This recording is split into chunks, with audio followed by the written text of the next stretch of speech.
세계가 발칵 뒤집혔습니다. 지난 수십 년 동안 미국 무기만 고집하던 중동 국가들이 미국과의 계약을 파기하고 한국을 선택했기 때문입니다.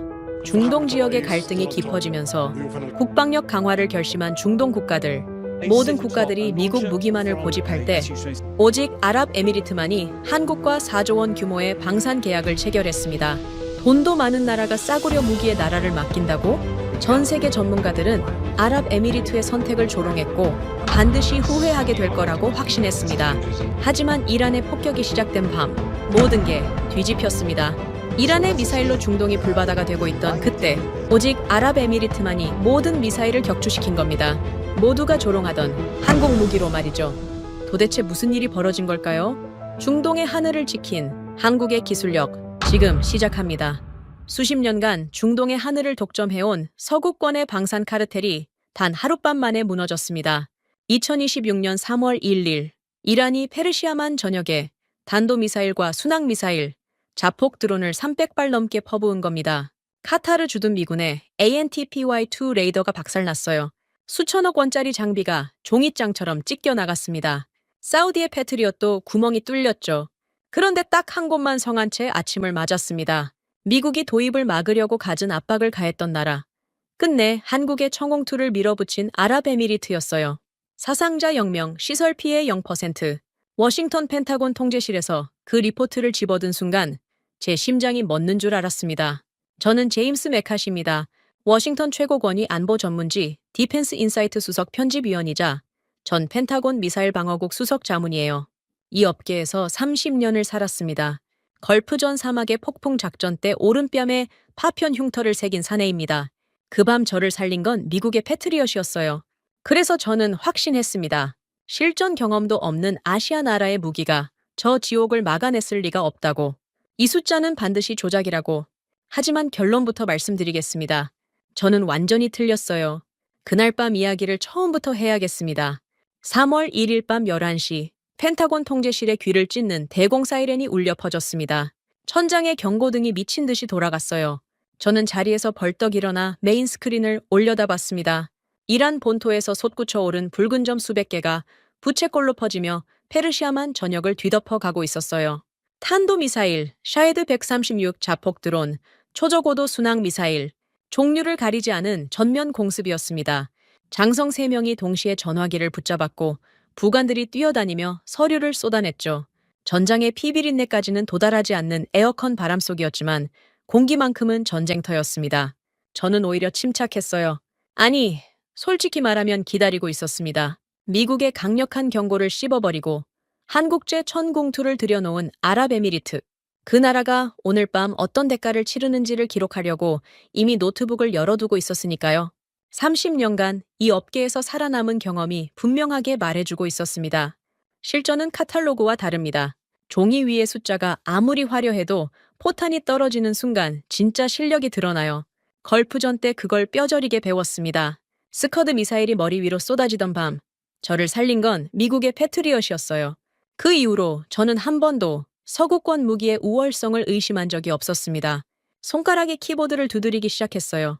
칼럼 제목은 이미 정해져 있었죠. 경험 없는 한국제 요격망을 믿은 아랍에미리트는 오늘 밤 불바다가 될 것이며 중동에서 한국 방산업체를 전면 퇴출시켜야 한다는 내용이었습니다. 펜타곤 고위층에 올릴 퇴출 권고안의 하단에는 벌써 서명란까지 만들어뒀어요. 제가 너무 성급했다고요? 아닙니다. 그때까지의 모든 상식이 그 판단을 뒷받침하고 있었습니다. 바로 그때 개인 휴대폰이 울렸습니다. 화면에 뜬 이름은 존 록웰, 거대 서방 방산업체 록히드 앤 다이내믹스의 수석 로비스트이자 제가 몸담은 디펜스 인사이트의 최대 광고주였어요. 록웰의 목소리는 늘 여유롭지만 그날 밤은 달랐습니다. 다급했어요. 메카시, 아랍에미리트가 박살나는 즉시 기사를 터뜨려 감히 중동에 기어들어온 한국 놈들의 숨통을 영원히 끊어놓을 기회야. 중동은 록웰에게 전장이 아니었습니다. 매년 수백조 원이 오가는 현금 인출기였어요. 한국이라는 굴러들어온 돌이 그 판을 건드린 게 록웰의 속을 뒤집어 놓은 겁니다. 저는 전화를 끊으며 속으로 중얼거렸어요. 걱정 마시오. 오늘 밤 아랍에미리트의 처참한 피해 사진이 나오면 한국 무기는 중동에서 영원히 끝장이니까 그런데 그 확신에 금이 가기 시작한 건 불과 20분 뒤였습니다. 메인 스크린 한가운데에 오프라인이라는 붉은 글자가 떠올랐어요. 카타르 주둔 미군 기지의 자존심, 수천억 원짜리 ANTPY-2 레이더가 이란의 미사일에 직격당해 파괴됐다는 속보였습니다. 통제실이 순간 얼어붙었어요. 장성 하나가 의자에서 반쯤 일어나다 그대로 주저앉았고 부관이 들고 있던 커피잔이 바닥에 떨어져 깨졌습니다. 미국이 중동에 박아놓은 최첨단 눈이 허무하게 장님이 된 겁니다. 저는 되레 고개를 끄덕였습니다. 봤습니까? 수십 년 노하우를 가진 강대국의 무기도 실전에서는 이렇게 뚫립니다. 하물며 아시아의 작은 나라가 만든 무기가 저 미사일비를 막아냈겠습니까? 생각할 것도 없었어요. 저는 퇴출 권고안 하단에 미리 마련해둔 서명란에 펜을 힘껏 갈겼었습니다. 이제 아랍에미리트의 피해 보고서만 도착하면 게임은 끝이었습니다. 얼마 지나지 않아 분석실 쪽 복도에서 쿵쿵거리는 발소리가 들려왔어요. 문이 벌컥 열리더니 수석 데이터 분석관 마이클 해리슨이 땀 범벅이 된 채 뛰어들어왔습니다. MIT 출신의 젊은 엘리트답게 항상 안경 너머로 세상을 내려다보는 녀석인데 그날 밤은 표정이 묘했어요. 흥분인지 당혹인지 분간이 안 되는 얼굴이었습니다. 해리슨이 손에 들린 종이 뭉치를 테이블 위에 거칠게 내던졌어요. 위성으로 집계된 중동 전역 1차 공습 피해 리포트입니다. 저는 속으로 쾌재를 불렀습니다. 아랍에미리트의 처참한 피해 사진이 담겨 있을 거라 확신했으니까요. 내 칼럼을 뒷받침해줄 결정적 증거, 한국 무기의 무능함을 전 세계에 보여줄 한 장의 사진. 저는 리포트 첫 장을 확 넘겼습니다. 그런데 넘기던 손이 허공에서 멈췄습니다. 아시아의 장난감이라 조롱했던 청홍투가 배치된 아랍에미리트 알다프라 기지. 그 항목에 찍힌 숫자를 보는 순간 눈을 의심했어요. 사상자 0명, 인프라 손실 0%, 요격 성공률 100%, 종이 위에 활자가 선명했습니다. 한 글자 한 글자가 제 30년의 확신을 때리고 있었어요. 저는 리포트를 다시 들여다봤습니다. 인쇄 오류일 수도 있으니까요. 하지만 숫자는 바뀌지 않았어요. 심장이 빠르게 뛰기 시작했습니다. 이건 말이 안 됩니다. 미국의 최첨단 레이더도 박살 난 밤에 한국 무기만 무결점이라고요? 300발이 넘는 미사일이 쏟아졌는데 피해가 연기라고요? 가능한 설명은 하나뿐이었습니다. 조작이죠. 이란의 미사일 수십 발이 전부 사막에 잘못 떨어졌을 리는 없었어요. 이건 K방산 측에서 살아남기 위해 급조해낸 사기극이 틀림없었습니다. 펜타곤 위성망에 접근해서 데이터를 만져놨거나 현지에서 보고서를 조작한 거예요. 그 방법밖에는 설명이 안 됐습니다. 핏대가 섰습니다. 주먹으로 테이블을 내리쳤어요. 해리슨이 움찔하며 뒤로 물러났습니다. 저는 리포트를 움켜쥐고 소리쳤습니다. 수십 년 노하우의 강대국들도 실패하는 게 실전이야. 아시아의 작은 나라가 만든 무기가 중동의 미사일비를 막아낸다고? 내 30년 군 생활을 걸고 단언하지. 이건 서류상으로만 존재하는 숫자 장난이야. 해리슨이 안경을 밀어 올리며 조심스럽게 입을 열었어요. 저도 같은 판단입니다. 통계학적으로 가능한 수치가 아닙니다. 그 한마디가 저를 더 단단하게 만들었습니다. MIT 출신 분석관도 인정하는 마당에 의심할 여지가 뭐가 있겠습니까? 저는 노트북으로 돌아가 칼럼의 마지막 문장을 매섭게 마무리했어요. 한국의 청홍투는 중동에서 즉각 퇴출되어야 한다. 이것은 동맹의 안전을 볼모로 잡은 아시아발 사기극이다. 저장 버튼을 누르는 손끝에 힘이 들어갔습니다. 이 기사가 나가면 한국 방산업체들은 중동에서 영원히 발을 붙이지 못할 겁니다. 그게 옳은 일이라고. 그때까지의 제가 믿었던 모든 것이 말해주고 있었으니까요. 다만 한 가지 가슴 한구석이 이상하게 불편했습니다. 미제 레이더가 박살난 바로 그 밤에 한국 무기만 멀쩡했다는 사실이 머릿속에서 떠나질 않았어요. 조작이라면 왜 하필 이렇게 완벽한 숫자를 만들었을까? 사기를 치려면 적당히 그럴듯한 수치를 꾸미는 게 상식 아닙니까? 사상자 0, 피해 0이라니. 이건 너무 완벽해서 오히려 의심스럽다기보다는 너무 완벽해서 설명이 안 되는 쪽에 가까웠습니다. 하지만 저는 그 불편함을 억지로 삼켰습니다. 30년의 경험이 말해주지 않습니까? 실전에서 피해 제로는 있을 수 없다고. 저는 퇴출 권고안 서명란 위에 손을 얹었습니다. 잉크가 아직 마르지 않은 제 이름 석자가 형광등 불빛 아래서 번들거리고 있었어요. 잠을 설쳤습니다. 3월 2일 새벽 4시 펜타곤 데이터. 분석실의 형광등 불빛 아래서 저는 리포트를 12번째 들여다보고 있었어요. 사상자 0명, 인프라 손실 0%. 아무리 봐도 숫자는 바뀌지 않았습니다.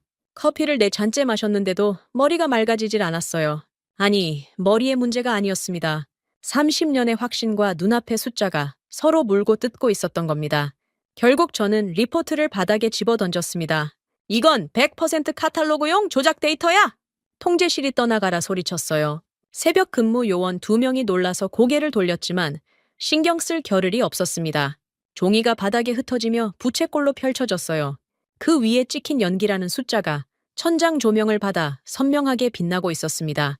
마치 저를 비웃는 것처럼 그때 해리슨이 분석실 안쪽에서 태블릿을 들고 뛰어왔습니다. 안경 너머에 눈이 충혈돼 있었어요. 이 녀석도 밤을 꼬박 새운 모양이었습니다. 해리슨은 태블릿 화면을 제 눈앞에 들이밀며 숨을 몰아쉬었어요. 국장님, 후속 보고가 나왔습니다. 문제가 더 심각해졌어요. 저는 화면을 낚아챘습니다. 후속 피해 분석 리포트. 눈이 첫 번째 항목에 꽂혔어요. 순간 숨이 막혔습니다. 아랍에미리트가 막아낸 것은 단순한 탄도미사일이 아니었습니다. 레이더망을 피해 지면을 기어오는 초저고도 순항미사일 8발. 이건 패트리엇의 천적이었어요. 탄도미사일은 높이 솟구쳤다 떨어지니까 레이더에 잡힙니다. 그런데 순항미사일은 다릅니다. 지형을 따라 뱀처럼 기어오죠. 산등성이와 건물 사이를 비집고 들어와요. 패트리엇이 가장 힘들어하는 표적이 바로 그겁니다. 미국이 수십 년간 풀지 못한 숙제를 한국 무기가 풀었다는 뜻이었어요. 말도 안 됩니다. 저는 태블릿을 해리슨에게 도로 밀어넣으며 내뱉었어요. 시뮬레이션 돌려봤어? 해리슨이 고개를 끄덕였습니다.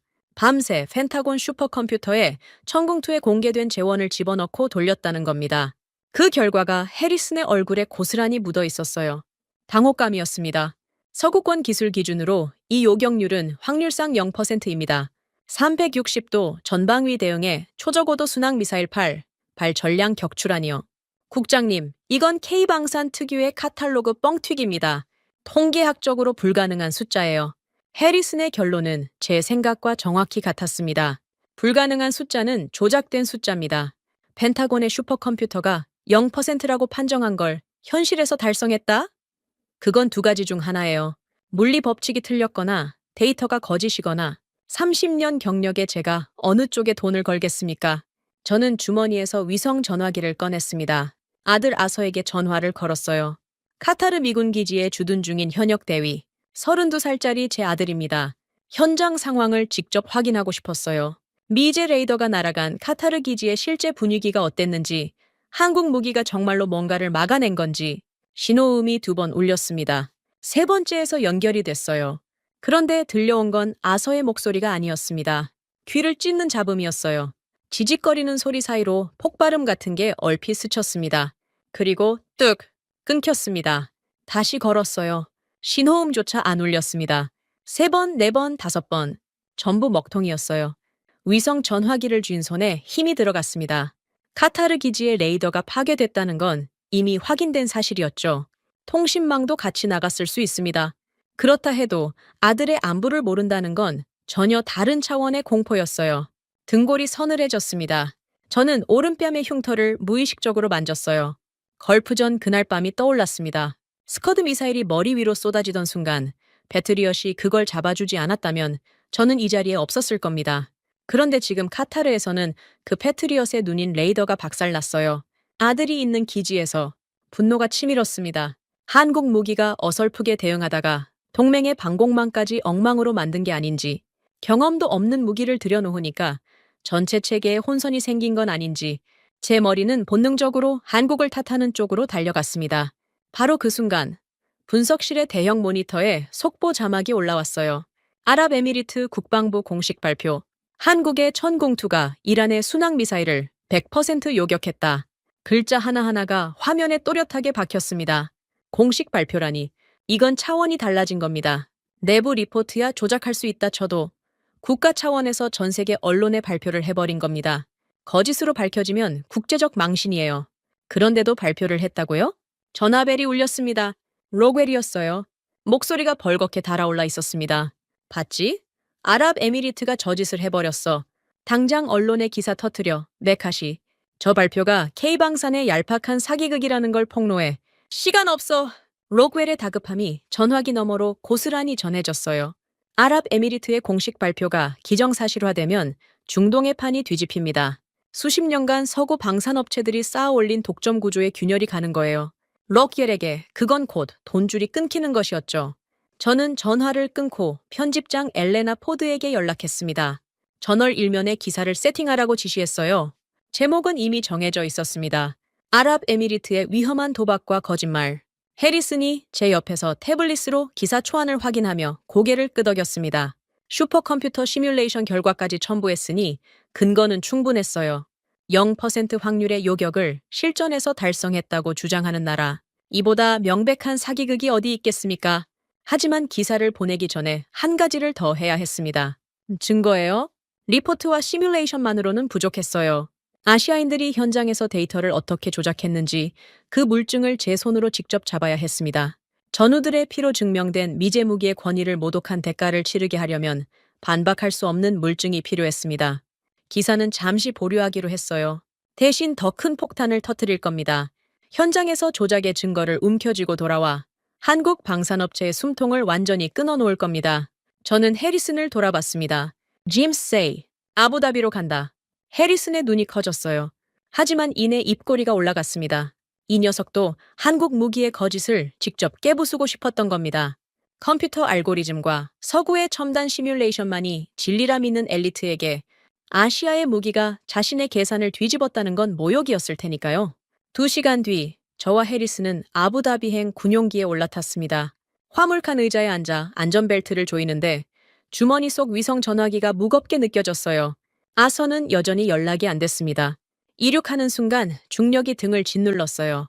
저는 창밖으로 점점 작아지는 워싱턴의 불빛을 내려다보며 이를 악물었습니다. 조작의 증거를 잡아서 한국 무기를 매장시키겠다. 그리고 아들의 안전을 확인하겠다. 이 두 가지만이 머릿속을 채우고 있었습니다. 군용기의 엔진 소리가 기체를 흔들었어요. 해리슨은 맞은편 좌석에서 벌써 태블릿을 꺼내 천궁투의 공개 재원을 다시 분석하고 있었습니다. 눈빛이 사냥개 같았어요. 자신의 슈퍼컴퓨터가 0%라고 판정한 수치를 현장에서 박살낼 생각에 벌써 달아오른 거죠. 저는 눈을 감았습니다. 어둠 속에서 아서의 얼굴이 떠올랐어요. 32살. 아직 젊습니다. 카타르에서 무사한 거겠죠. 레이더가 파괴됐다고 병력까지 전멸하는 건 아니니까요. 그렇게 스스로를 다독였지만 손끝이 미세하게 떨리는 건 어쩔 수 없었어요. 페르시아만 상공에 접어들자 창밖으로 검은 연기 기둥 여러 개가 보였습니다. 지상에서 뭔가가 타고 있었어요. 간밤의 공습 흔적이었죠. 저는 연기 너머 어딘가에 있을 아부다비를 노려봤습니다. 한국의 천공투가 버티고 있다는 그 기지. 제가 직접 가서 화려한 숫자의 가면을 벗겨줄 겁니다. 30년 경력에 제 눈은 속일 수 없으니까요. 적어도 그때까지는 그렇게 믿었습니다. 아부다비 공항에 내리자마자 열기가 얼굴을 때렸습니다. 3월인데도 사막의 공기는 뜨거웠어요. 활주로 위로 아지랑이가 피어올랐고 모래바람이 군용기의 동체를 사정없이 긁어댔습니다. 워싱턴의 에어컨 바람에 젖어있던 피부가 순식간에 바짝 말라붙는 느낌이었어요. 저는 양복상의 단추를 풀며 마중 나온 아랍에미리트 측 호송 차량에 올라탔습니다. 해리슨도 태블릿을 가슴에 꼭 안은 채 뒷좌석에 몸을 밀어 넣었죠. 솔직히 기대하고 있었습니다. 에어컨이 빵빵한 브리핑룸에서 아랍에미리트 측 고위 관계자가 깔끔한 슬라이드를 띄워놓고 저를 맞이할 거라고요. 그 자리에서 데이터의 빈틈을 찌르고 시뮬레이션 결과를 들이밀면 끝이었습니다. 비행기 안에서 시나리오를 3가지나 짜뒀어요. 어떤 변명이 나와도 막아낼 준비가 돼 있었죠. 그런데 차가 도심을 벗어나 사막 쪽으로 방향을 틀었습니다. 이상했어요? 국방부 청사가 아니라 기지 쪽으로 가고 있었습니다. 창밖의 풍경이 고층 빌딩에서 콘크리트 방호벽으로 바뀌더니 곧 철조망이 나타났어요. 알다프라 공궁이지. 최전방 주둔지였습니다.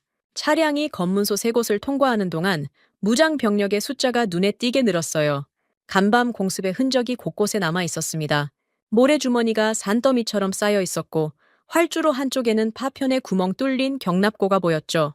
차가 멈춘 곳은 지하 벙커 입구였습니다. 브리핑룸이 아니라 최전방 벙커 통제소. 안내 장교가 문을 열며 짧게 말했어요. 이쪽입니다. 통제소에서 직접 확인하시라는 사령관님의 지시입니다. 제가 원한 건 깔끔한 회의실에서의 데이터 검증이었습니다. 현장에 끌려 들어가는 건 계획에 없었어요. 하지만 물러설 수는 없었죠. 오히려 좋았습니다. 현장이라면 조작의 흔적이 더 적나라하게 드러날 테니까요. 저는 양복 소매를 걷어붙이고 콘크리트 계단을 내려갔습니다. 벙커 통제소의 철문을 밀고 들어가는 순간 공기가 확 달라졌어요. 밖의 폭염과는 정반대로 서늘했지만 그 서늘함 속에 땀 냄새와 기름 냄새, 그리고 이틀째 갈아입지 못한 옷에서 나는 퀴퀴한 냄새가 뒤엉켜 있었습니다. 천장에 붉은 비상등이 깜빡이고 있었고 벽면의 모니터 12대가 중동 전역의 레이더 정보를 실시간으로 쏟아내고 있었죠. 컵라면 용기와 빈 커피잔이 장비 사이사이에 널려 있었어요.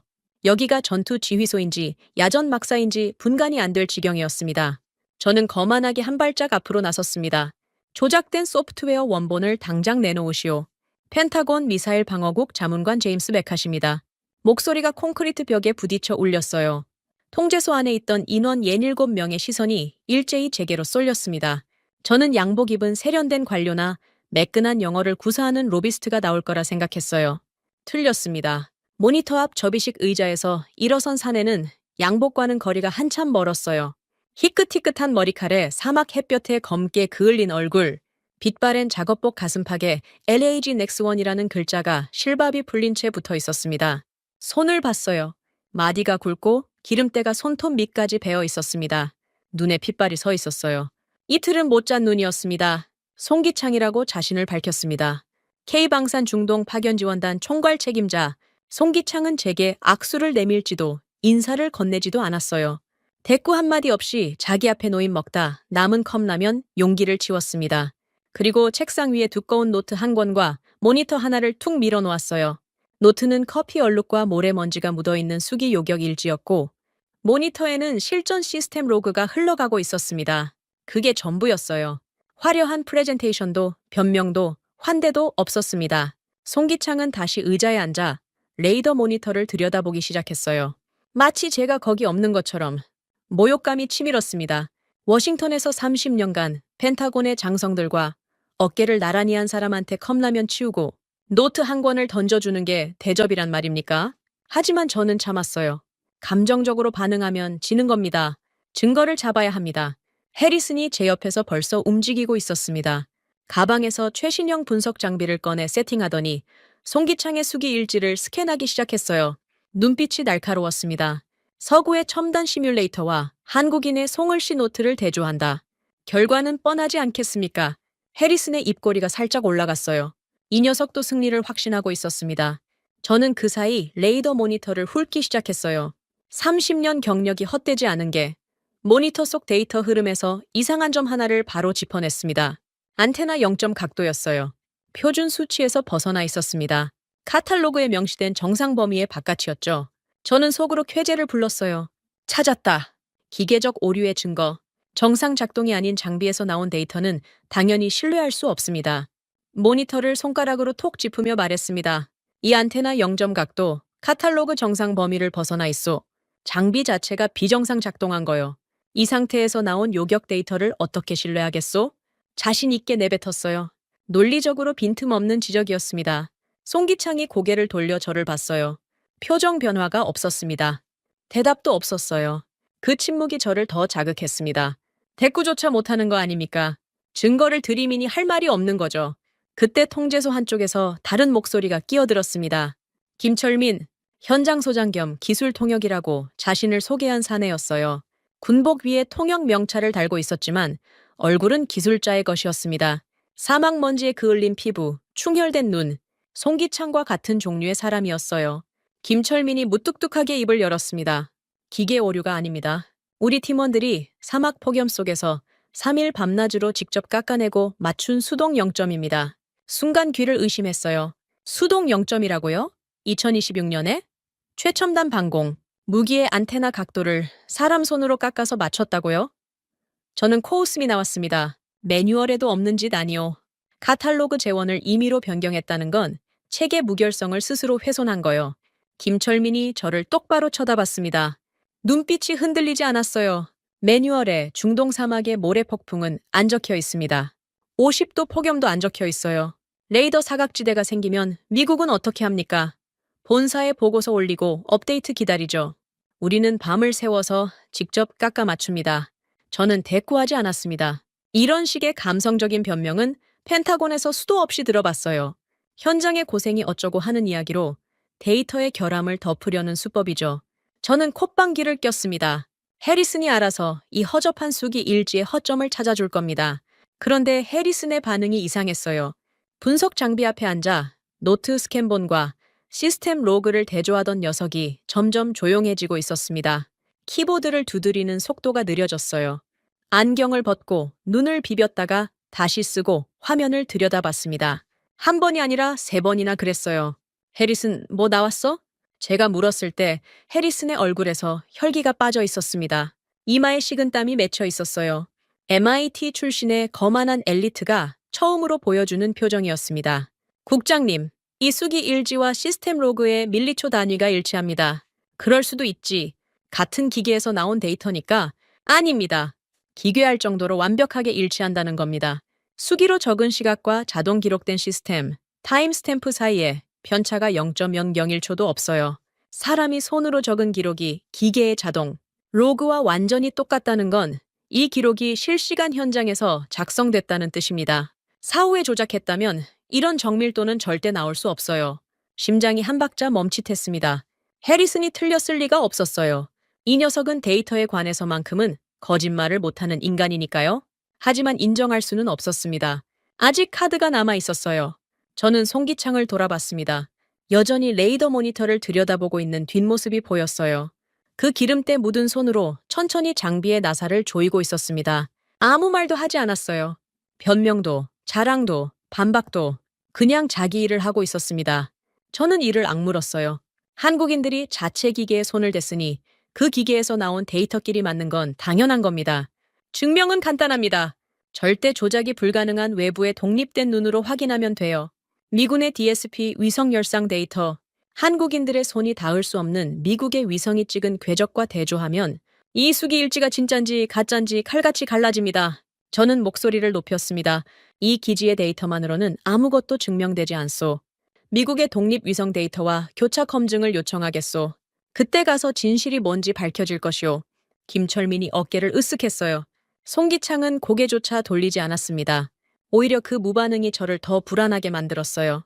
자신 있는 사람만이 보여주는 침묵이었습니다. 허세로 버티는 사람은 저렇게 조용하지 못합니다. 뭔가 말을 하려고 안달이 나죠. 송기창의 등 뒤로 벽에 걸린 화이트보드가 눈에 들어왔습니다. 한글로 빼곡하게 적힌 숫자와 화살표들, 간밤 공습 때의 요격 기록을 실시간으로 적어놓은 것 같았어요. 잉크가 번진 자국, 급하게 고친 숫자, 화살표 옆에 작게 적힌 메모. 컴퓨터 출력물이 아니었습니다. 사람의 손이 사투를 벌이며 남긴 흔적이었어요. 저는 그 화이트보드에서 시선을 떼며 벙커 밖으로 나왔습니다. 사막의 뜨거운 바람이 양복 사이로 파고들었어요. 위성 전화기를 꺼내 펜타곤의 사라 젠킨스에게 교차 대조를 요청할 참이었습니다. 주머니 속 전화기를 쥔 손에 힘이 들어갔어요. 얀 통화하면 끝납니다. 미국의 위성이 한국의 거짓말을 박살내줄 겁니다. 그래야만 했습니다. 그래야만 제 30년이 틀리지 않은 게 되니까요. 벙커 복도에서 위성 전화기를 꺼내 들었습니다. 손가락이 번호를 누르는 동안에도 심장은 이미 결론을 향해 달리고 있었어요. 펜타곤의 사라 젠킨스, 미사일 방어국 위성 분석팀의 수석이자 제가 20년 넘게 신뢰해온 동료입니다. 이 사람이 운용하는 DSP 위성의 열상 데이터는 한국인들의 손이 절대 닿을 수 없어요. 미국의 눈으로 찍은 미국의 데이터니까요. 여기서 불일치가 나오면 게임은 끝입니다. 신호음이 3번 울리고 젠킨스가 받았습니다. 저는 최우선 보안 회선님을 확인한 뒤 단도직입적으로 말했어요. 사라, 3월 1일 밤 아랍에미리트 방공구역 천궁투의 요격 궤적 전체를 DSP 위성 열상과 교차 대조해줘. 최우선 처리야. 젠킨스가 잠시 침묵했습니다. 그리고 낮은 목소리로 물었어요. 결과가 어느 쪽으로 나오든 감당할 준비가 돼 있느냐고. 이상한 질문이었습니다. 감당이라니. 조작이 밝혀지면 기사를 터뜨리고 한국 무기를 매장시키면 되는 거 아닙니까? 저는 당연하다고 답했어요. 전화를 끊자마자 또 다른 전화가 울렸습니다. 로그웰이었어요. 목소리부터 살벌했습니다. 기사 송고 마감이 2시간 남았어, 메카시. 한국을 묻어버릴 기사를 지금 당장 보내. 월스트리트가 열리기 전에 판을 짜야 한다고. 2시간. 로그웰에게 시간은 곧 돈이었습니다. 한국 무기의 성공이 기정사실화되기 전에 의혹을 터뜨려야 주가 방어가 됩니다. 저는 위성 교차 대조 결과가 나오면 바로 송고하겠다고 답했어요. 로겔이 이를 가는 소리가 전화기 너머로 들렸습니다. 하지만 증거 없이 기사를 내보낼 수는 없었어요. 저는 30년간 팩트로 먹고 산 사람이니까요. 적어도 그건 양보할 수 없었습니다. 벙커 통제소로 돌아와 기다렸습니다. 40분이 지났어요. 1시간이 됐습니다. 해리스는 제 옆에서 태블릿을 만지작거리며 초조해하고 있었고, 송기창은 여전히 레이더 모니터 앞에 앉아 장비를 점검하고 있었습니다. 김철민은 구석에서 팀원들과 낮은 목소리로 뭔가를 논의하고 있었어요. 아무도 저를 신경 쓰지 않았습니다. 마치 결과를 이미 알고 있다는 듯이 통제소의 화상회의 모니터에 신호가 들어왔습니다. 젠킨스였어요. 화면에 뜬 젠킨스의 표정을 보는 순간 뭔가 잘못됐다는 걸 직감했습니다. 굳어 있었어요. 20년 넘게 알고 지낸 사람의 얼굴에서 한 번도 본 적 없는 표정이었습니다. 젠킨스가 화면을 분할했습니다. 왼쪽에 DSP 위성이 포착한 열상 궤적, 오른쪽에 송기창의 수기요격 일지에서 추출한 좌표를 겹쳐서 띄웠어요. 두 개의 선이 화면 위에 나란히 나타났습니다. 완전히 겹쳤어요. 한치의 어긋남도 없이. 저는 화면에 코를 들이밀다시피 했습니다. 착시일 수도 있으니까요. 스케일을 바꿔달라고 요청했어요. 젠킨스가 화면을 확대했습니다. 밀리초 단위까지 드러났어요. 위성이 찍은 궤적과 한국인이 손으로 적은 기록이 실핏줄처럼 정확하게 포개져 있었습니다. 젠킨스가 입을 열었어요. 목소리가 건조했지만 그 건조함 속에 무게가 실려 있었습니다. 리처드, 내 눈을 의심했어. 3번이나 돌려봤어. 하지만 조작이 아니야. 한국의 로그는 100% 진실이야. 귀에서 윙 하는 소리가 났습니다. 제가 믿어왔던 마지막 보루가 무너지는 소리였어요. 미국의 위성이, 미국의 데이터가 한국 무기의 무결성을 증명해버린 겁니다. 제가 조작을 입증하려고 꺼내든 칼이 오히려 제 목을 겨누고 있었어요. 해리슨이 옆에서 신음 같은 소리를 냈습니다. 태블릿을 들고 위성 궤적 데이터를 자신의 시뮬레이션과 겹쳐보고 있었어요. 갑자기 해리슨의 손이 멈췄습니다. 국장님, 이것 좀 보십시오. 해리슨이 화면을 돌려 보여줬어요. 시뮬레이션에서 시스템 오류라고 분류했던 천공투 미사일의 불규칙 궤적이 확대돼 있었습니다. 발사 직후 미사일이 수직으로 솟구쳤다가 허공에서 기묘하게 꺾이는 움직임. 해리슨은 이걸 장비 오작동의 증거라고 단정했었죠. 하지만 위성 열상에도 똑같은 궤적이 찍혀 있었습니다. 오작동이 아니라 의도된 기동이었던 겁니다. 해리슨의 얼굴에서 남아있던 혈기마저 빠져나갔어요. 이건 콜드 론칭입니다. 가스 압력으로 미사일을 수직 사출한 뒤 공중에서 360도 방향 전환이 가능한 발사 체계예요. 그래서 발사대를 물리적으로 돌릴 필요가 없는 겁니다. 제가 오류라고 판단한 궤적이 사실은 이 기동의 흔적이었어요. 다리에서 힘이 빠지는 게 보였습니다. 해리슨이 의자 등바디를 붙잡으며 중얼거렸어요. 이건 360도로 돌지 않고서는 불가능한 물리적 타격입니다. 제 시뮬레이션이 0%를 산출한 이유가 이거였어요. 서구권 발사 체계에는 이 개념 자체가 없으니까 변수에 넣지 못한 겁니다. MIT가 무릎을 꿇었습니다. 슈퍼컴퓨터의 계산이 틀린 게 아니었어요. 존재 자체를 몰랐던 변수가 있었던 겁니다. 서양의 무기 체계에는 없는 개념을 한국이 만들어냈고 그것이 실전에서 작동했습니다. 김철민이 송기창 쪽을 힐끗 보더니 자리에서 일어나 제게 다가왔어요. 손에 낡고 투박한 설계도면 한 장을 들고 있었습니다. 모서리가 닳고 연필 자국이 덕지덕지한 종이였어요. 콜드 론칭 기술의 기본 원리가 손으로 그려져 있었습니다. 컴퓨터 도면이 아니었어요. 사람의 손이 수백 번 고치고 다듬은 흔적이 고스란히 남아있는 원본이었습니다. 김철민이 도면을 말없이 제 앞에 펼쳐놓았어요. 한마디도 하지 않았습니다. 설명이 필요 없었으니까요. 종이 위의 궤적과 위성이 찍은 궤적이 같다는 건 이미 증명됐으니까요. 저는 도면을 내려다봤습니다. 연필선 하나하나가 또렷했어요. 누군가 이 선을 긋기 위해 얼마나 많은 밤을 새웠을까. 에어컨 바람 아래서 시뮬레이션을 돌리는 게 아니라 50도 사막에서 안테나를 직접 깎으며 이 궤적을 현실로 만든 사람들이 있었습니다. 바로 그때 주머니 속 개인 휴대폰이 울렸습니다. 심장이 벌떡 뛰었어요. 화면을 봤습니다. 아들이었습니다. 이틀 만에 연결된 겁니다. 저는 허겁지겁 전화를 받았어요. 처음 들린 건 거친 숨소리였습니다. 흙먼지를 들이마신 것 같은 쉰 목소리, 그리고 아서의 첫 마디가 귓가를 때렸습니다. 아버지 살아있어요. 목이 메었습니다. 아서의 목소리가 떨리고 있었어요. 32살짜리 군인이 울고 있었습니다. 카타르 기지 레이더가 날아갔을 때 패트리엇도 같이 먹통이 됐어요. 순항 미사일이 기지로 날아오는데 우리 쪽은 아무것도 못했습니다. 죽었다고 생각했어요. 숨을 쉴 수가 없었습니다.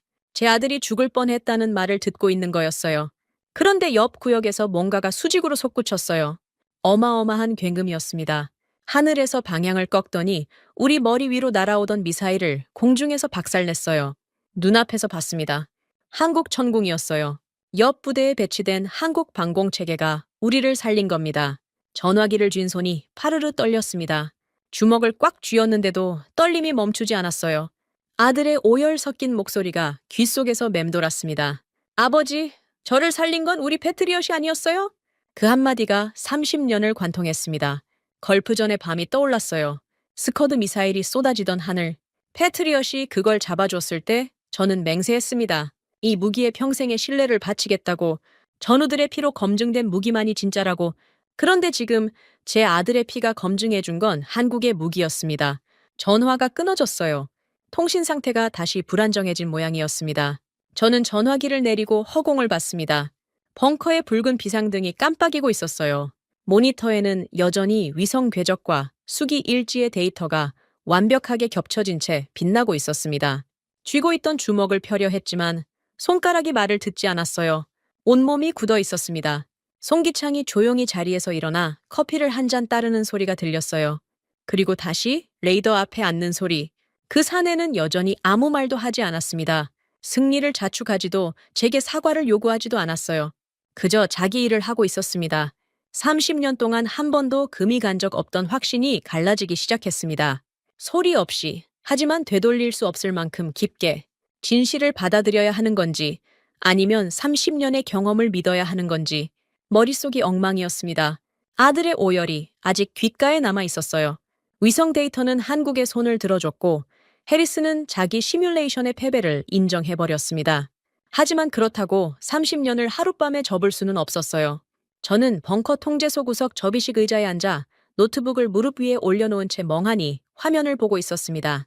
퇴출 권고안의 커서가 깜빡이고 있었어요. 쓰지도 지우지도 못하는 상태로 3월 2일 밤 10시 42분이었습니다. 벙커의 모든 조명이 꺼졌어요. 순간 어둠이 내려앉았습니다. 바로 직후 천장에서 붉은 비상등이 돌아가기 시작했어요. 한 박자 늦게 귀를 찢는 경보음이 터졌습니다. 공습경보. 그것도 최고 등급 레드. 벙커 전체가 울렸어요. 콘크리트 벽이 진동했습니다. 요원들이 의자에서 튀어올라 모니터 앞으로 달려갔어요. 고함이 터졌고 키보드 두드리는 소리가 빗발쳤습니다. 노트북이 무릎에서 미끄러졌습니다. 저는 반사적으로 몸을 일으켰어요. 심장이 목까지 치밀어 올랐습니다. 걸프전 이후 30년 만에 실전 공습 경보를 몸으로 맞는 거였어요. 워싱턴의 에어컨 아래서 모니터를 보는 것과는 차원이 달랐습니다. 공기가 무거웠어요. 벙커 안 모든 사람의 숨소리가 들리는 것 같았습니다. 레이더 요원이 비명에 가까운 보고를 내뱉었어요. 초저고도 접근 표적 3개 탐지, 방위각 270, 고도 30m 이하, 순항 미사일로 추정됩니다. 30m, 건물 10층 높이보다 낮게 기어오는 겁니다. 지형 지물 사이를 뱀처럼 파고드는 이란제 순항 미사일이었어요. 어젯밤 8발을 쏘고도 실패했으니 이번엔 사각지대를 노려 다시 보낸 겁니다. 모니터에 3개의 붉은 점이 찍혔습니다. 기지를 향해 느리지만 정확하게 기어들어오고 있었어요. 레이더에 걸리지 않으려고 일부러 느린 겁니다. 뱀이 먹잇감에 다가가듯 현장의 미군 연락관이 무정의를 붙잡고 소리쳤어요. 패트리엇 발사대 방위각 270으로 회전시켜. 지금 당장. 하지만 패트리엇의 문제는 처음부터 거기에 있었습니다. 발사대를 물리적으로 돌려야 하는 구조예요. 육중한 레이더 안테나가 표적 방향을 향해 기계적으로 회전하는 데 시간이 걸립니다. 순항 미사일 3발이 사각지대를 파고든 지금 그 몇십 초가 치명적이었어요. 연락관의 목소리가 점점 다급해졌습니다. 패트리엇 레이더가 돌아가기 시작했다는 보고가 왔지만 모니터 속 붉은 점 3개는 이미 기지 외곽까지 파고 들어와 있었어요. 시간이 부족했습니다. 눈에 보이는데 잡지 못하는 상황. 가장 잔인한 형태의 실패가 눈앞에서 펼쳐지고 있었습니다. 패트리엇의 레이더가 끝내 사각지대를 극복하지 못했어요. 모니터에 요격 실패를 뜻하는 표시가 떴습니다. 적의 순항 미사일 3발이 그대로 기지를 향해 돌진하고 있었어요. 절망이 밀려왔습니다. 이 벙커 안에 있는 모든 사람이 위험했어요. 저도, 해리슨도, 김철민도, 송기창도. 저는 불바다가 될 레이더 화면을 응시했습니다. 오른뺨에 흉터가 욱신거렸어요. 걸프 전에 그 밤이 다시 온 거였습니다. 그때는 패트리엇이 살려줬죠. 지금은 그 순간 제 왼쪽에서 움직임이 있었습니다. 송기창이었어요. 접이식 의자에서 몸을 일으키는 동작이 느리지도 빠르지도 않았습니다. 기름때 묻은 손이 청공투 통제 패널의 발사 버튼 위로 움직였어요. 머뭇거림이 없었습니다. 망설임도 긴장도 보이지 않았어요. 밥 먹고 일어나는 것처럼 자연스러운 동작이었습니다. 송기창의 손바닥이 발사 버튼을 내리쳤어요. 벙커가 흔들렸습니다. 천장에서 먼지가 우수수 떨어졌어요. 지축을 뒤흔드는 굉음이 콘크리트 벽을 뚫고 들어왔습니다. 벙커 밖에서 천공투가 가스 압력으로 수직 사출되는 소리였어요. 콜드 론칭. 어제 해리슨이 무릎을 꿇게 만든 바로 그 기술이 지금 머리 위에서 작동하고 있었습니다. 모니터를 봤어요. 숨이 멈췄습니다. 화면 속에서 천공 미사일 세 발이 수직으로 솟구친 뒤 공중에서 믿을 수 없는 각도로 방향을 꺾었어요. 발사대를 돌리지 않았습니다. 미사일 스스로가 하늘 위에서 표적을 향해 몸을 틀었어요. 360도. 제가 수치로만 봤던 그 궤적이 실시간으로 펼쳐지고 있었습니다. 세 줄기의 흰 선이 세 개의 붉은 점을 향해 쏜살같이 뻗어갔어요. 첫 번째 충돌. 모니터의 붉은 점 하나가 사라졌습니다. 직격 타격이었어요.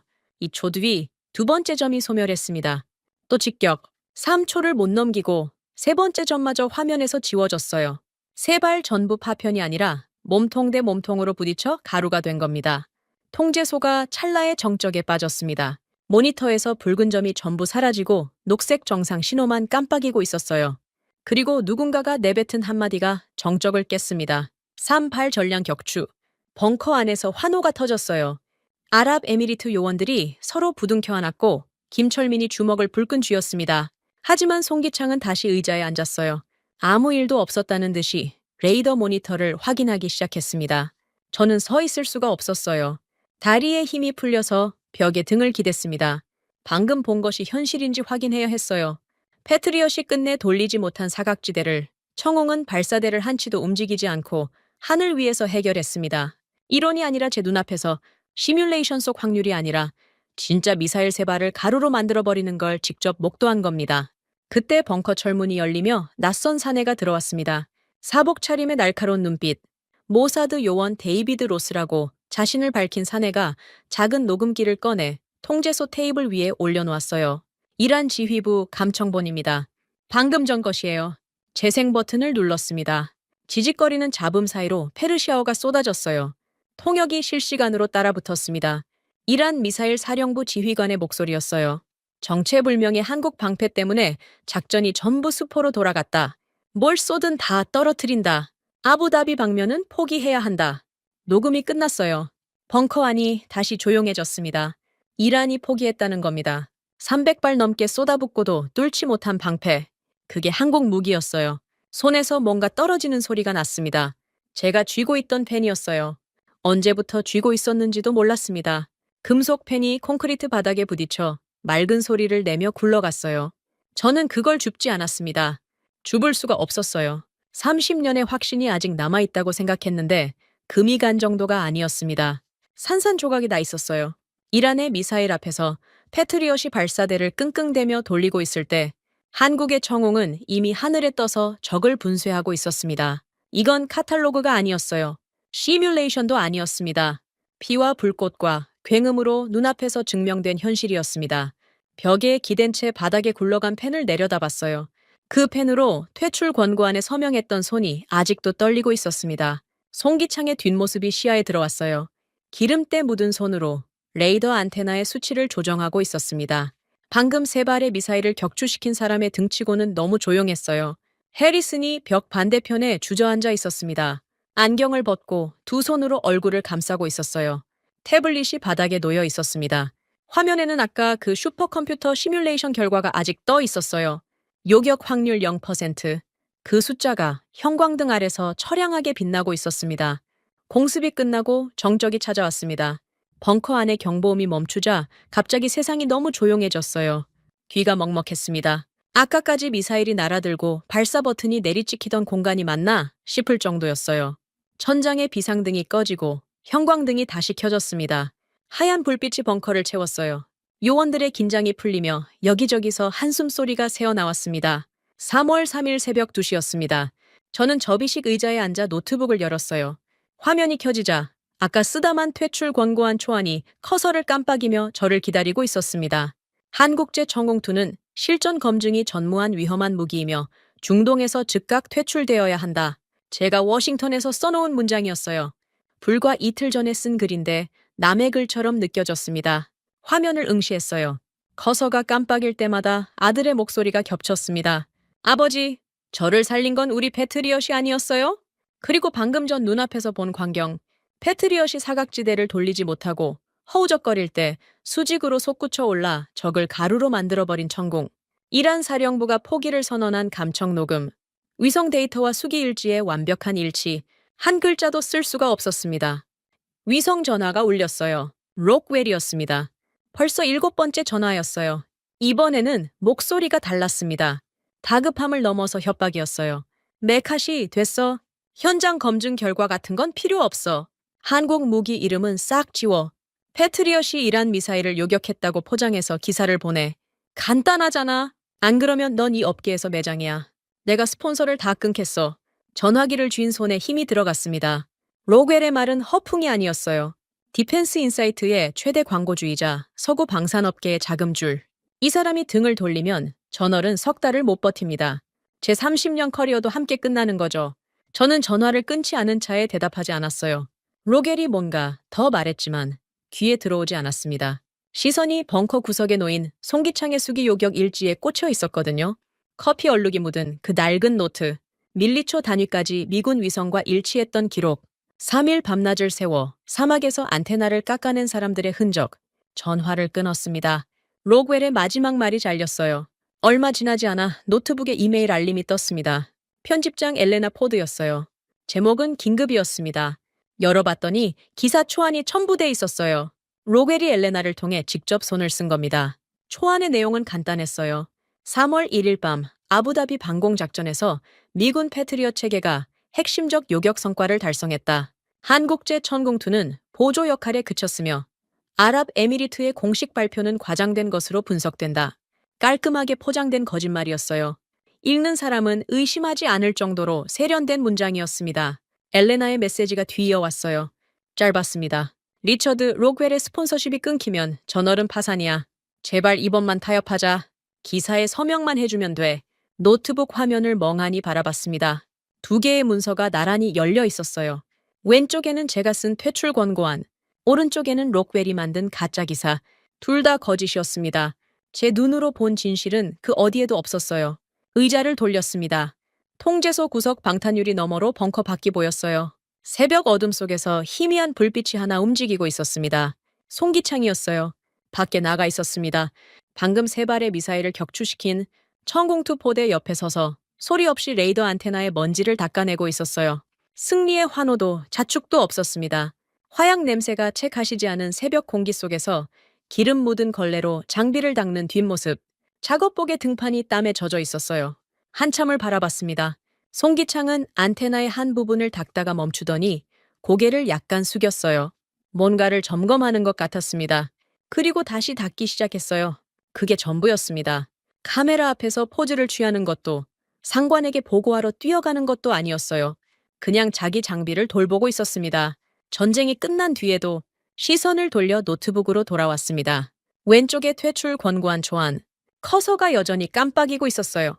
저는 마우스를 움직여 문서 전체를 선택했습니다. 파란색 하이라이트가 제가 썼던 모든 문장을 덮었어요. 한국제천공투는 실전 검증이 전무한 위험한 무기이며 손가락이 백스페이스 키 위에 멈췄습니다. 한 번 지우면 돌아갈 수 없었어요. 이 초안을 지우는 순간 30년 커리어의 방향이 바뀝니다. 록웰과의 관계는 끝장이고 저널의 자금줄도 끊기겠죠. 업계에서 매장당할 겁니다. 제가 알고 있는 모든 문이 닫혀요. 하지만 제 아들은 살아 있었습니다. 한국의 천공 덕분에 백스페이스를 눌렀어요. 글자들이 한꺼번에 사라졌습니다. 화면이 하얗게 비었어요. 30년의 편견이 백스페이스 한 방에 지워진 겁니다. 허무할 정도로 간단했어요. 하지만 손끝이 전기가 통하듯 저렸습니다. 빈 화면 위에 새로운 문장을 치기 시작했어요. 손이 떨렸지만 멈추지 않았습니다. 키보드를 두드리는 소리가 조용한 벙커에 또각또각 울렸어요. 나의 30년 오만함은 사막에서 죽었다. 새로운 하늘의 지배자는 대한민국의 청웅이다. 첫 문장을 치자 나머지가 쏟아졌습니다. 걸프전의 밤, 패트리엇에 대한 맹목적인 신뢰, 한국 무기에 대한 조롱, 그리고 이틀 동안 목격한 진실. 위성 데이터의 완벽한 일치, 슈퍼컴퓨터가 예측하지 못한 콜드, 론칭, 사막에서 밤을 새워 안테나를 깎아낸 기술자들, 아들을 살린 방패, 이란이 포기 선언을 한 벽, 미친 듯이 써내려갔어요. 문장이 거칠었지만 상관없었습니다. 처음으로 진실을 쓰고 있었으니까요. 나는 전장에서 유럽산, 중국산 첨단 무기들이 무너지고 전우들이 피 흘리는 걸 똑똑히 보았다. 하지만 내 30년의 굳건한 상식은 오늘 사막의 모래바람 속에서 완전히 박살났다. 타이핑을 마치고 고개를 들었을 때 엘레나가 보낸 가짜 기사 초안이 오른쪽 화면에 아직 열려 있었습니다. 패트리엇이 핵심 요격 성과를 달성했다는 깔끔한 거짓말. 저는 그 파일을 클릭했어요. 그리고 삭제를 눌렀습니다. 남은 건 하나였어요. 발행 버튼. 누르는 순간 제 기사가 전 세계로 나갑니다. 로그웰이 알게 되겠죠. 업계가 발칵 뒤집힐 겁니다. 돌아갈 다리를 스스로 불태우는 거예요. 발행 버튼 위에 커서를 올렸습니다. 손가락이 멈칫했어요. 일코, 익소, 방탄유리 너머로 송기창의 뒷모습이 보였습니다. 여전히 안테나를 닫고 있었어요. 새벽빛이 사막 위로 번지기 시작하고 있었습니다. 클릭했어요. 화면에 발행 완료라는 문구가 떴습니다. 끝이었어요. 돌이킬 수 없었습니다. 30초도 안 돼서 휴대폰이 울렸습니다. 록웰이었어요. 문자 한 줄이었습니다.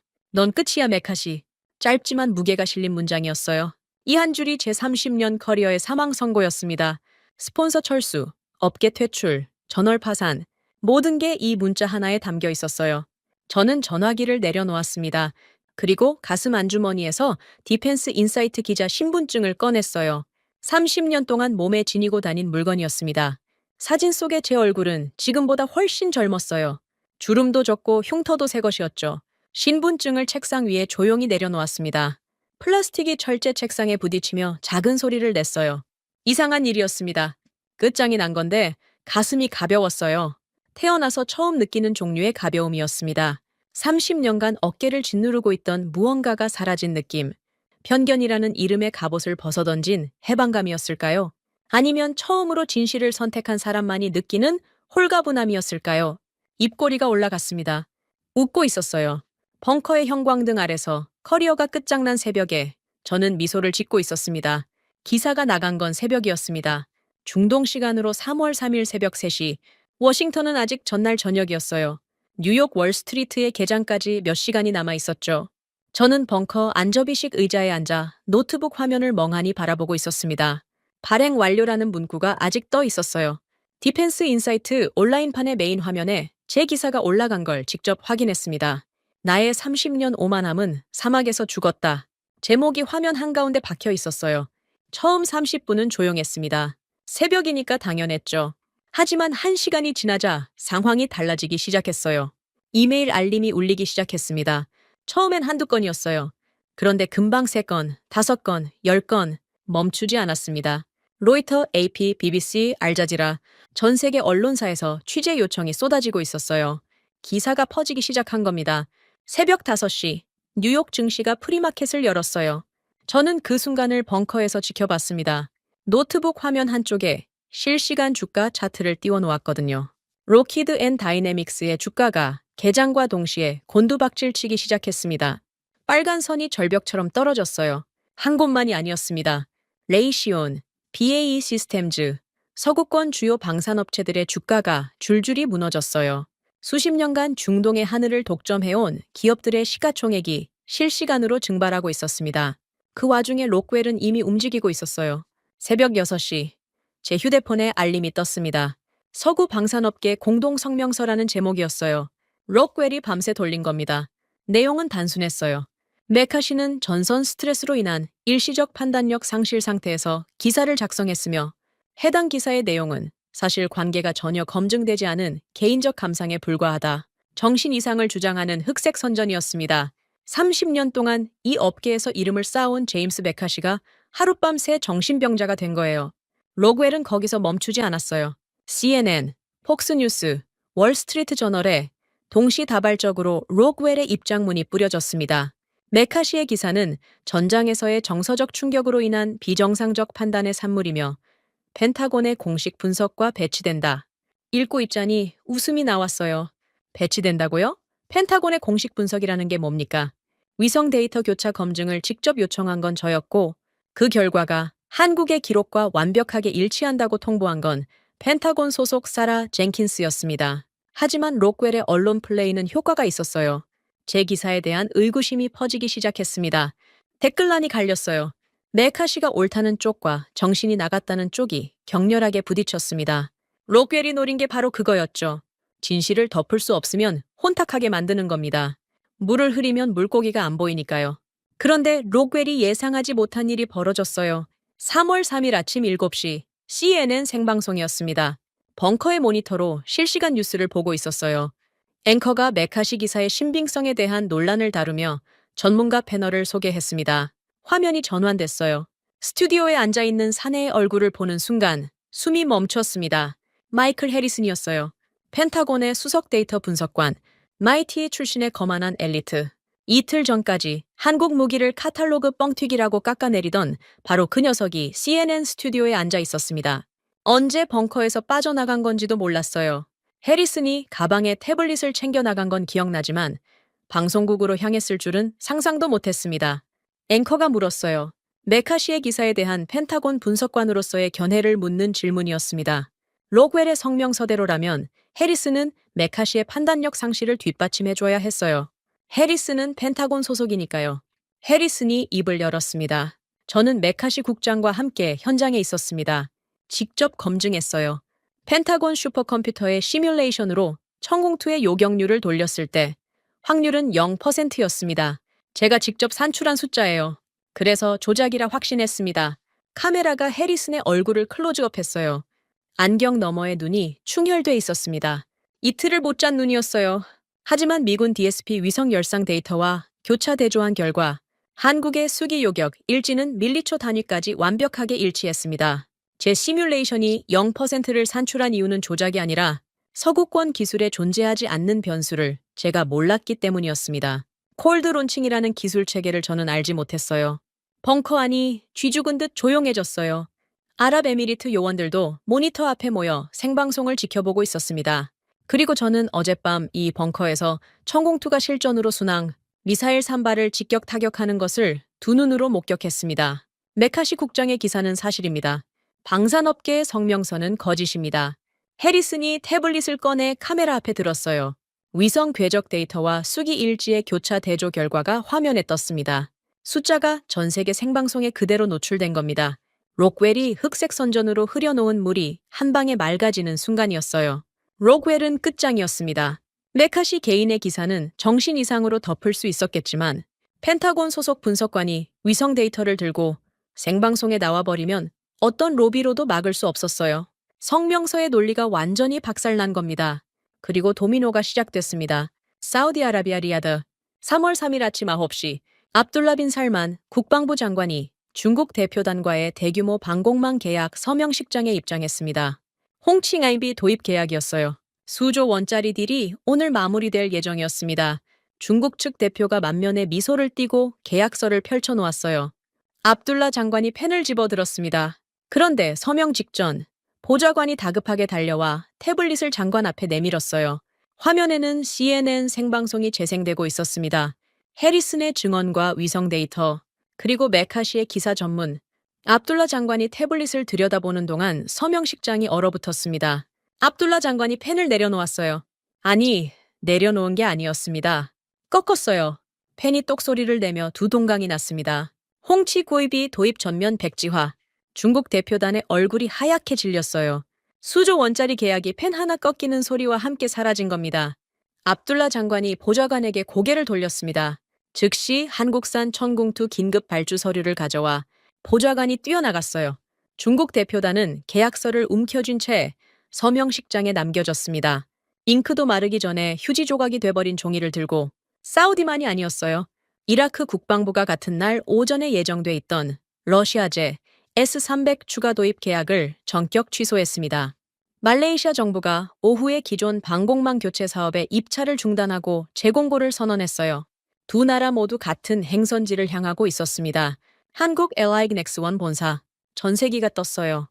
사우디, 이라크, 말레이시아 국방 관계자들이 앞다투어 한국행 비행기에 올라탔습니다. 국방 매체마다 같은 제목이 올라왔어요. K방산으로 환승한다.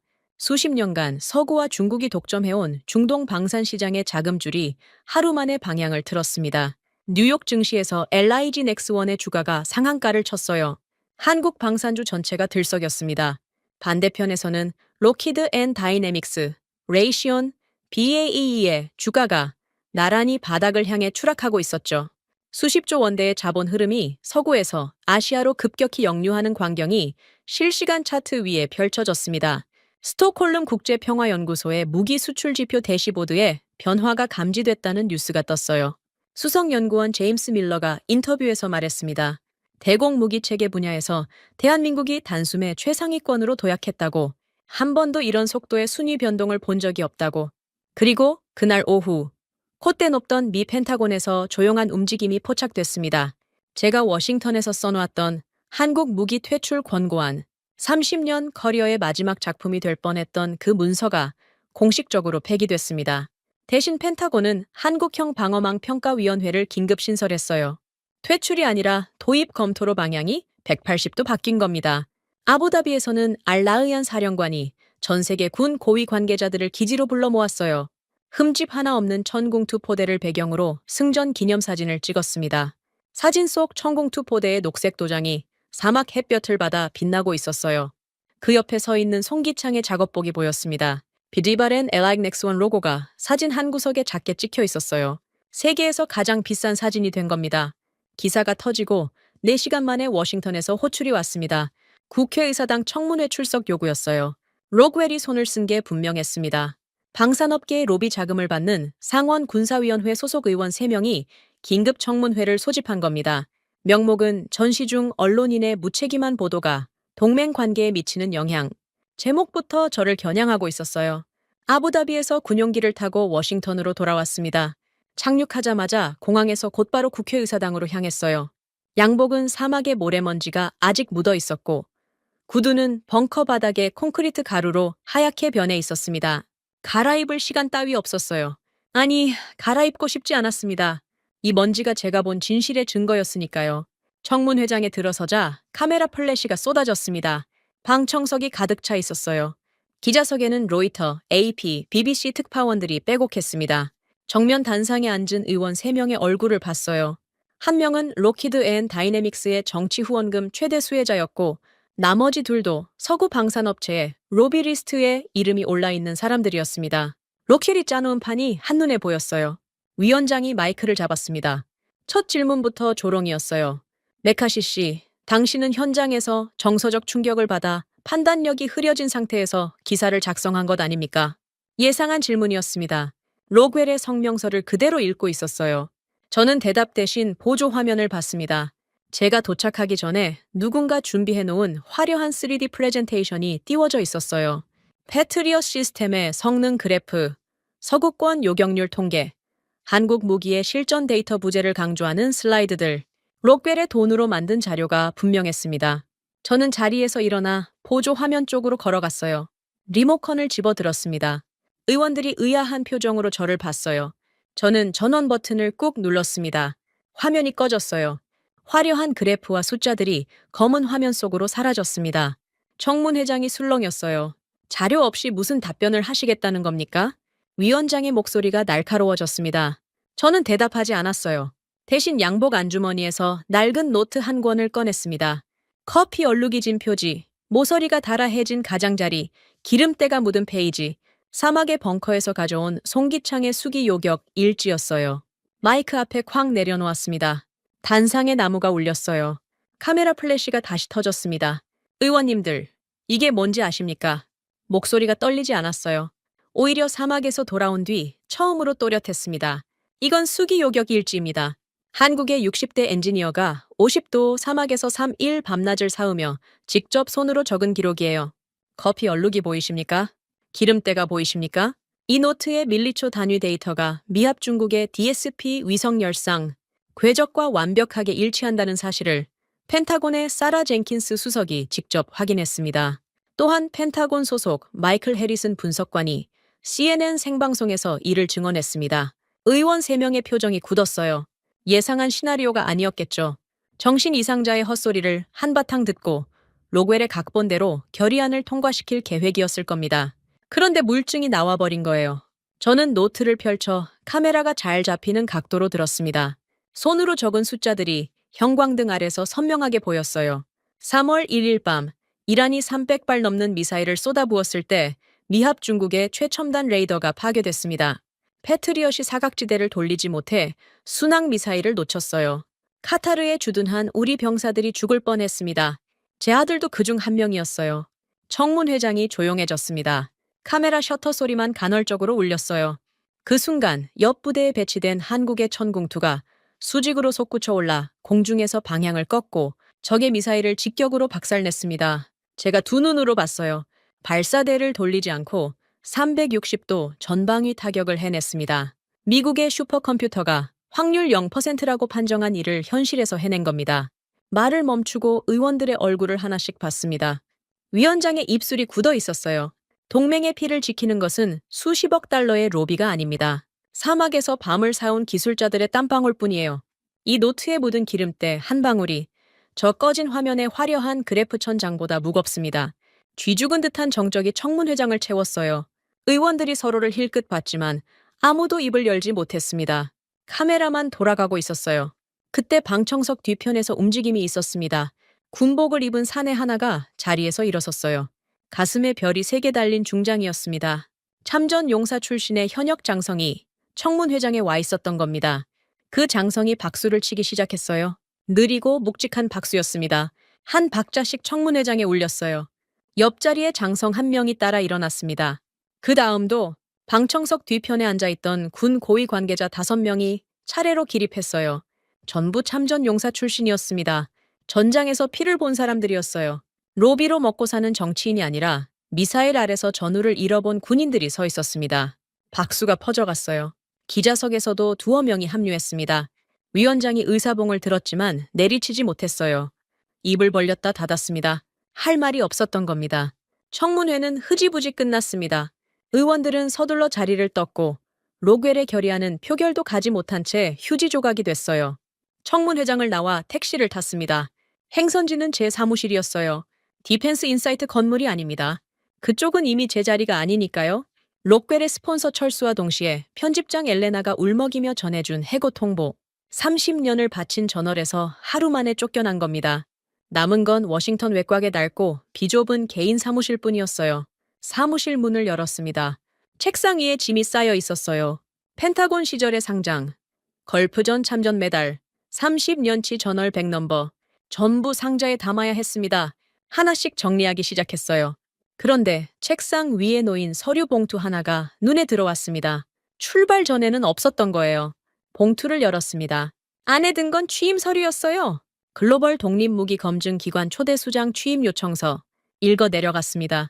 어떤 로비 자금도 받지 않고 오직 팩트와 실전 데이터만으로 무기를 평가하는 독립기관, 유럽의 군사 전문가들과 중동의 방산 관계자들이 공동 발의한 신설기관이었어요. 그리고 초대 수장 후보로 올라온 이름이 제임스 메카시. 펜을 집어 들었습니다. 아까 청문회장에서 수기일지를 내려놓았던 그 손으로 이번에는 제 이름을 적었어요. 서명란에 잉크가 번졌습니다. 새로운 시작이었어요. 고개를 들어 창밖을 봤습니다. 3월 3일 오전에 햇살이 워싱턴에 쏟아지고 있었어요. 사무실 주차장이 내려다 보였습니다. 거기서 익숙한 뒷모습이 보였어요. 해리슨이었습니다. 안경 너머로 웃고 있었어요. 맞은편에 서 있는 사람들은 한국방위사업청 실사단이었습니다. 해리슨이 한국 측 관계자와 악수를 나누고 있었어요. MIT 출신 엘리트의 거만함은 온데간데 없었습니다. 고개를 약간 숙이며 상대의 손을 두 손으로 잡는 모습이 창밖으로 보였어요. 시선을 돌려 책상을 봤습니다. 짐 상자 옆에 사진 액자 하나가 서 있었어요. 아서의 사진이었습니다. 군복을 입고 환하게 웃고 있는 32살짜리 제 아들. 이틀 전까지 생사를 몰랐던 아이가 사진 속에서 활짝 웃고 있었어요. 사진을 집어들었습니다. 엄지로 액자 모서리를 어루만졌어요. 아들의 얼굴 위로 창밖의 햇살이 비쳤습니다. 무기의 진정한 가치는 과거의 화려한 영광이나 강대국의 이름표가 아니라 현장에서 흘린 뜨거운 땀방울과 차가운 실전 데이터로만 증명된다는 것. 저는 그 새로운 하늘의 룰을 받아들였습니다. 30년이 걸렸지만 늦지 않았어요. 책상 서랍에서 빈 컵을 하나 꺼냈습니다. 정수기에서 물을 따랐어요. 화려한 와인잔은 아니었지만 상관없었습니다. 컵을 들어 올렸어요. 창밖의 3월 3일 아침 햇살을 향해, 편견을 깬 제 자신을 향해, 그리고 사막에서 밤을 새우며 하늘을 지킨 이름 모를 기술자들을 향해 조용한 건배였습니다. 지금까지 대한민국의 감동을 전하는 감동윤아였습니다. 대한민국의 기적 같은 이야기 다음에 또 들려드리겠습니다. 선배님들, 좋은 하루 되세요.